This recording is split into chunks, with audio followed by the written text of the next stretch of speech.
ہاں تو پھر اس کا یہ سننے کے بعد انہوں نے کیا کہا سورہ مومنون میں، ما ھذا الا بشر مثلکم، سن لو اے لوگو، یہ نوح جو ہے نا، یہ کوئی نبی رسول وغیرہ کچھ نہیں ہے، الا بشر مثلکم، یہ صرف تمہاری ہی طرح ایک انسان، ایک بشر اور ایک انسان ہیں، ہماری ہی طرح کھاتے پیتے سوتے جاگتے ہیں، ان کو ہم کیسے اپنا مقتدا آئیڈیل بنا لیں؟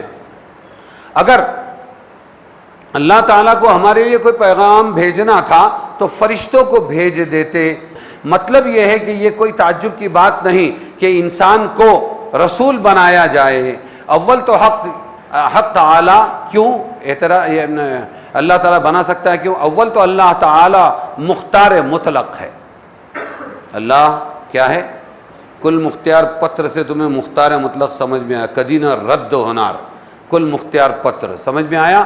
تو اللہ مختار مطلق ہے، جس کو چاہیں اپنی نبوت اور رسالت عطا فرمائیں، اس میں کسی کو چوں چرا کی مجال نہیں، یہ اس کی اپنی پراپرٹی ہے۔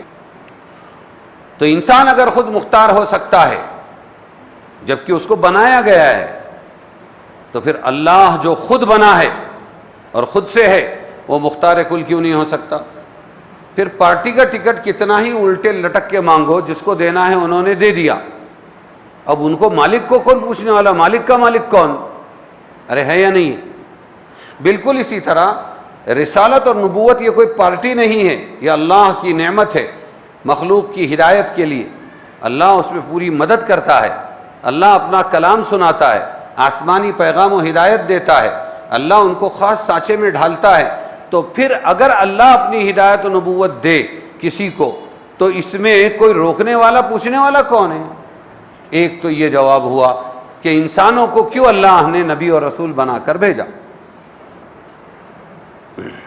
اس کے علاوہ معاملے پر غور کرو تو واضح ہو جائے گا کہ عام انسانوں کی طرف رسالت و نبوت کا مقصد کیا ہے۔ کیا مقصد ہے؟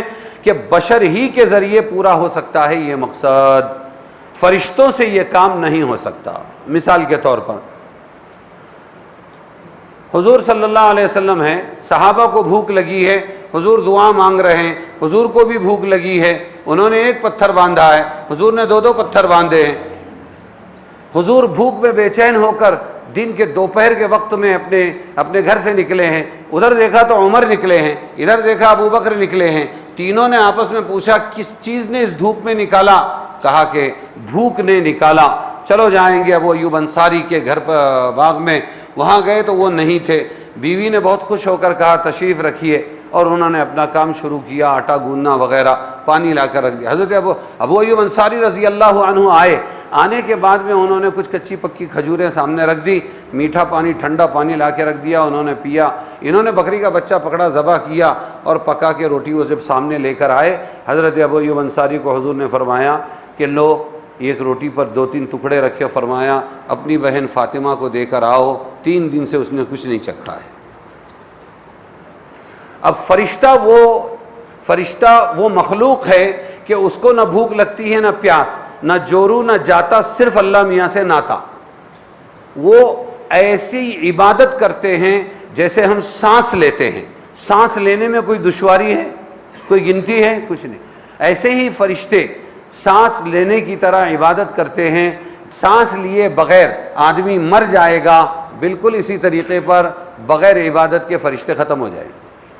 اب وہ فرشتہ جس کو نہ جورو معلوم ہے، جس کو نہ کھانا معلوم ہے، نہ بھوک معلوم ہے، نہ پیاس معلوم ہے، نہ نیند آتی ہے، نہ تھکتا ہے وہ فرشتہ، بس اس کا کام عبادت کرنا، طواف کرنا اور جو اللہ نے کام دیا وہ کرنا۔ اگر وہ آ جائے ان انسانوں میں اور انسانوں کے پرابلمز کو سمجھنا چاہے تو کیسے سمجھ سکتا ہے؟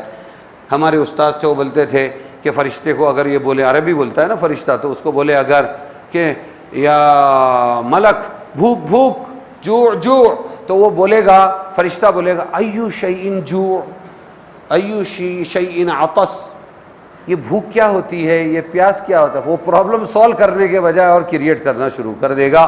اس لیے سمجھ میں یہ آیا کہ فرشتہ بھیج کر کام نہیں کر سکتے۔ انسانوں کے درد کو سمجھنے کے لیے انہی میں کا ایک ایگزامپل انسان بھیجنا چاہیے، عام انسان نہیں۔ انسان ہو اور پھر اپنی ضروریات بشری پوری کر کے اللہ کی عبادت کرے۔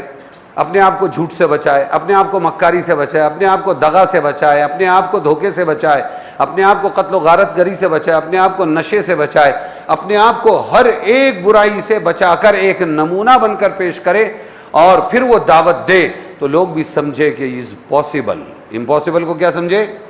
Is possible. ہاں یہ ہو سکتا ہے کہ ہم ایسے بن جائیں، اس لیے کہ ہم ہی میں کی تو ہیں، بچپن سے ہم نے ان کو اپنے اندر اٹھتے بیٹھتے دیکھا ہے، لیکن ان کے اندر وہ گندگیاں، وہ خرابیاں نہیں ہیں جو ہمارے اندر ہے۔ اور پھر کلام ایسا پیش کرتے ہیں کہ کسی انسان کے بس کا نہیں، اللہ ہی نے سکھایا ہوگا۔ لہٰذا ان کا یہ اعتراض کہ بھائی انسان کو کائے کو بھیجا، بالکل غلط اور بے بنیاد ان کا یہ الزام ہے۔